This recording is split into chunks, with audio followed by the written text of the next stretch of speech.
Hey Crystal Lover, Ashley Levy here with the Love and Light School of Crystal Therapy, and in this video I'm going to be teaching you all about how to identify your green tumbled stones. So when you have tons of different stones in front of you, we've been talking about throughout this series, it can be really hard to sometimes tell them apart. So even if you get them narrowed down by color and you group things together that look similar, it can still be hard to, identify your stone accurately. So let's take a look at just green stones today. So you've grouped all your tumbled crystals together. You have some that you think look similar, but how do you really tell them apart? Well, I'm going to give you some key differences and things to look for when it comes to your green tumbled stones. So I want to start out a little bit on the lighter, brighter end of the green spectrum. Let's talk about peridot, that beautiful, limey, chartreuse green. Now, most of the time, peridot is transparent. A good indication that your tumbled stone is peridot is if it's quite small, because peridot is really difficult to find in larger stones. So usually it's less than a half an inch in size for what's mostly commercially available. Now, you can sometimes get pieces of peridot that are a little bit larger that aren't transparent, so they're no longer gem quality. They're a little bit more milky, and in fact, some people refer to this grade of peridot as olivine, when really olivine is meant to refer to the kind of little crusty conglomerate druze that peridot takes when it's in its rough form. But you'll see this called peridot, olivine, but really we're talking about the same mineral.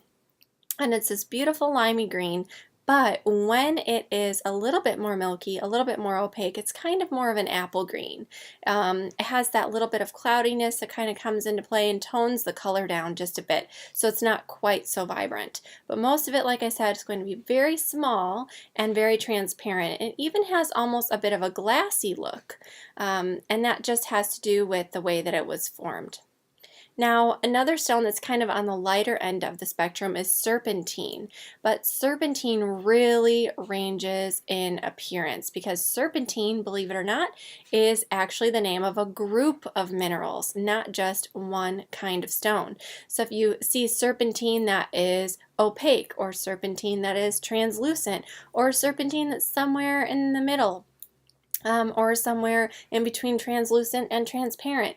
It really, really ranges. Now the color also ranges in the serpentine group of minerals. Sometimes you'll have a really pale minty green, sometimes you'll have an opaque bright green, sometimes you'll have something that is kind of a deep green with some striations. It really depends on the locality. So a lot of times, like I said, you'll just see these minerals labeled as serpentine. And serpentine is the name for a specific mineral, but it's also the name for a group of minerals. So a lot of places, when they're selling stones commercially and making them available to rock shops and new age stores and even selling them online, if they're not quite sure what the specific mineral is, they'll just classify it as serpentine because they do know that it's in that group. So I just want to walk you through a few different varieties of serpentine. So there's an opaque, bright limey green color that comes from Peru and often has some dark spots or even veining in it. And this is a beautiful Peruvian serpentine. Those little veins or dendrites are manganese. They're very interesting and they give a really beautiful quality to the serpentine that comes from Peru. Now there's also banded serpentine, which often has streaks or stripes of pearlescent white alternating with deep, deep dark green. And sometimes this is called green zebra stone or lizard stone. I've seen it called all sorts of things. I've even recently seen it called Bulgarian opal, which was really interesting, and it is just a banded serpentine, but quite gorgeous. Now there's also new jade, which is actually serpentine. It's not jade at all. Sometimes you'll also see this called Korean jade. And this can really range from a very, very light green, almost white, all the way to a medium green. These stones are usually fairly translucent and they come from Asia. primarily Korea, as they're called Korean jade, but they can come from other places as well. Now, like I said, most of the time these are translucent, but some of the lower grades can go more into the opaque range, which means, of course, that you can't see any light pass through the stone. And this is one of those terms that's really confusing because not only is it serpentine that's being called new jade, which is misleading in and of itself, but jade actually in and of itself, which we're going to talk about in a minute, is a word used to describe multiple minerals as well. So this is really a misnomer. It's really a little bit misleading. It can be really hard to figure out what you have here, but that is just another kind of group of minerals that are in the serpentine family. Now, there's also serpentine that you'll see from places like Tanzania, where it's a bright green, very similar to the material from Peru, but it's mixed with purple stickatite. So you have this combination of serpentine with stickatite that is actually commercially known as atlantisite, and I believe, in fact, that is a trademark name. So you'll sometimes see this term atlantisite for the green serpentine with purple stickatite mineral combination. Now, that makes me want to jump to jade, okay? I kind of mentioned jade when I was talking about new jade, but there is jade that's also kind of a group. Now, jade can mean one of two things. So it either means jadeite or nephrite, and both are considered to be varieties of jade.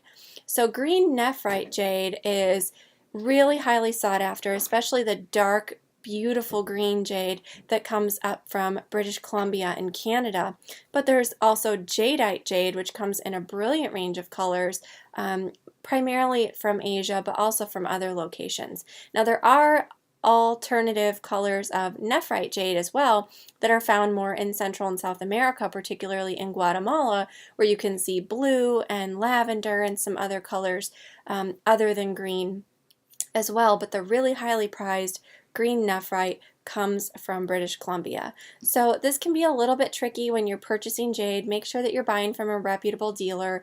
A lot of what you see commercially available that's called jade, in fact, isn't jade at all. It's either onyx or quartz or even just kind of a random stone that's been dyed green to look like jade.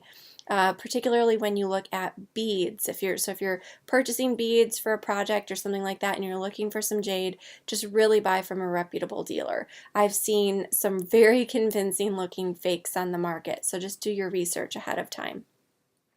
So let's go to that kind of medium color green, some other things that look a lot like jade.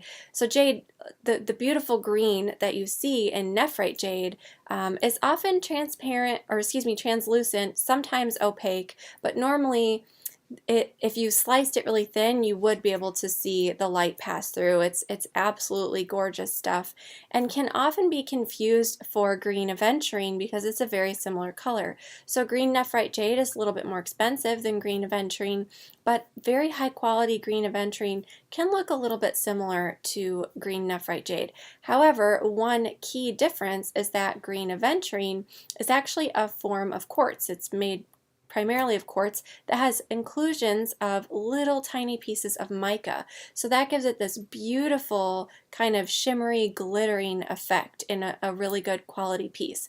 Now the lower quality pieces normally don't have quite so much of this, but the really good, beautiful green aventurine, you can really see it and it's very, very impressive. Now some green aventurine even has little tiny speckles of pyrite throughout, similar to lapis lazuli. So if you have a green stone with just a little bit of pyrite, chances are you could have green aventurine on your hands as well. Now green aventurine can be rather tricky because depending on the location, it can really vary in color from a very pale green to a very, very dark green. Now the deep forest green aventurine you typically see coming from places like India. Sometimes this is very high quality where it's really beautiful, really crisp color, and other times it has a little bit of brown from some iron staining and things like that that make it look a little bit muddy, but nonetheless in that deep green aventurine you usually get that nice little shimmer from the flecks of mica that are found within. Now next I want to talk about unakite. So unakite is a really interesting mineral because it's actually a rock. It's a combination of two minerals. So it's a rock. Very similar to that serpentine with stickatite that I told you about earlier that's green and purple. unakite has green epidote mixed with a salmon or peach colored feldspar, and they come together in this really beautiful kind of mottled pattern. Now a lot of people get this confused for jasper because it does look a bit like a jasper where it has lots of stuff going on and there's some kind of swirling together and mixing together of colors, but it's really easy to identify this stone because it has that combination of the peach salmon colored feldspar and the green epidote. And epidote itself you can also find in tumbled form. Sometimes it's very high quality, almost gem quality epidote where it'll be transparent to translucent, but most of what is commercially available in rock shops and new age stores looks just like unakite except without the peach part, without the feldspar. Now, the last two crystals that I want to talk about when they're in tumbled form can be very difficult to tell apart, and those are green fluorite and green calcite. So let's start with green calcite. All calcites, like you heard me mention in previous videos in this series, have a little bit of a waxy texture to them. They're just a little bit softer and usually pretty transparent, if not transparent, somewhat translucent. Now the interesting thing is green calcite is rarely available tumbled. I'm not sure why that is, but I've only ever seen it twice in all my years of working with crystals. So over a decade of working really closely with crystals, buying them at a wholesale level for my own shop, selling them, attending tons and tons of trade shows and crystal shows and all kinds of things like that. I've only ever seen tumbled green calcite twice. Now you can find pretty much every other color of calcite that's available in tumbled form, but for whatever reason, the green calcite just doesn't come up very often that way.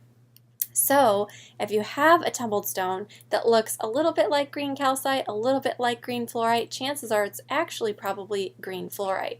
Now, one way to tell this is by the hardness of the mineral. So calcite has a hardness of 3 on the Mohs hardness scale, and fluorite has a hardness of 4.